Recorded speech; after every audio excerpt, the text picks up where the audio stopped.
Hey, everybody, welcome back to the Broken Brains Weekly Thursday History, or even Thursday History, if you will. This story of history. Today, I'm going to mention Marion Stokes, who I didn't know about, but I saw a social media post that told me about a thing that she did. The first couple of minutes of this is available to everyone listening to the regular feed. The rest will show up in the patron section or your patron podcast feed from patreon.com/brokenbrain. So, Marion Stokes is a woman from Philadelphia. And this meme that I saw, if you want to look up Marion Stokes meme online, or you may have seen it, she lived in Philadelphia and she recorded everything that she saw on television from 1979 until she passed away in 2012. Why is that interesting as part of our history of psychology and culture? Well, that's why I'm going to tell you. Come on, just be patient. Firstly, I didn't realize that they had home VCRs in 1979. I remember us renting a VCR when we would go to the video store because we didn't have one. And then we got one. And y'all, I don't know if you remember, but back in the day, you had to sit there and program just the hell out of this thing to get it to record anything. I remember we had a remote that had a wire connecting to the VCR. You could push certain buttons to stop recording for the commercial, start recording again, but you had to be there for that.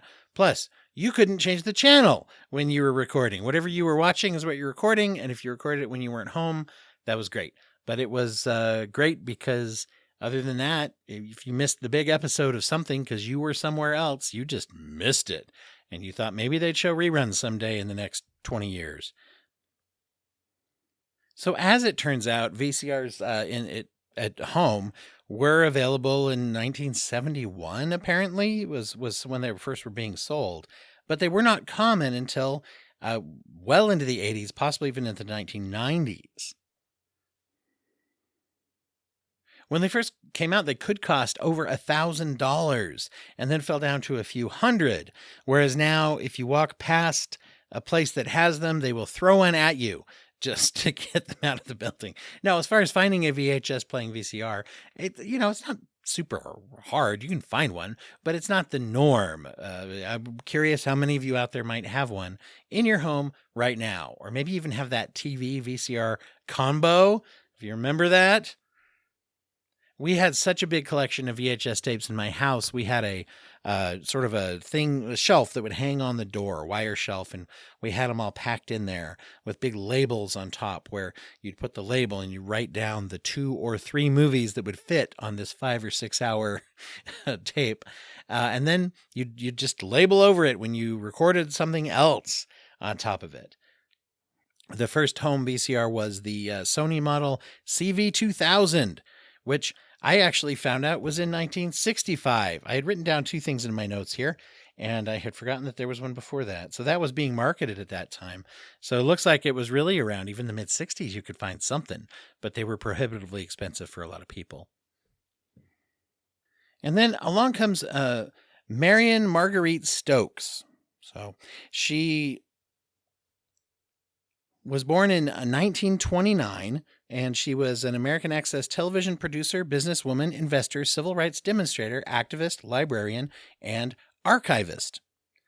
She was especially known for archiving hundreds of thousands of hours of television news footage. That actually comes from the Wikipedia article on Marion Stokes. So, yeah, y'all, I use Wikipedia sometimes. Now, one thing that's very interesting is this behavior of recording everything would have been called, at the time, people would have referred to that as hoarding. Probably thought that was kind of a crazy behavior, right? Well, let's get into a little bit of who she was. I listed a bunch of jobs and things that she had and roles she played. Now, Marion's maiden name was Butler, and she was born in Germantown, Philadelphia. So she lived in Philadelphia essentially her whole life. That was where she was when she passed away as well. She was politically active at a young age, was a member of a lot of left-wing organizations. As a Black woman living at the time, there was a lot to be done, obviously, in the way of fighting for civil rights and equality, and she was apparently very, very committed to working with those things. Which makes her even cooler than I thought she was when I knew that she recorded a bunch of stuff, which was already cool enough for me. But She was also the Philadelphia chair of the Fair Play for Cuba Committee.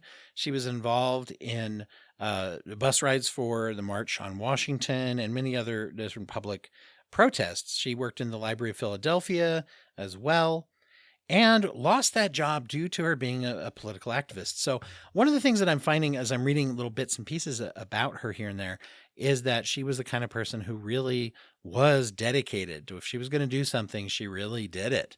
And was you really put her money where her mouth was as far as it goes, really backed up her own her own values. She was put in the sights of the FBI, which, by the way, back then, especially, we're talking in the 60s by this point, that's pretty scary. If you want to do any kind of dive in history of J. Edgar Hoover's FBI, and as far as I'm concerned, there's much better conspiracy theories around the assassination of Martin Luther King possibly being something even more than the JFK. Let's spin off into those conspiracies, if you will.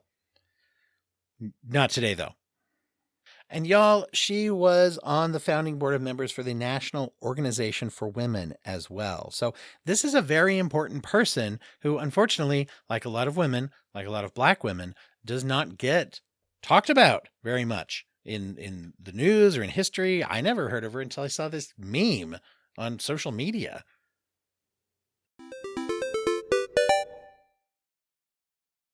To hear the rest of this episode, go to patreon.com/brokenbrain and consider becoming a subscriber today.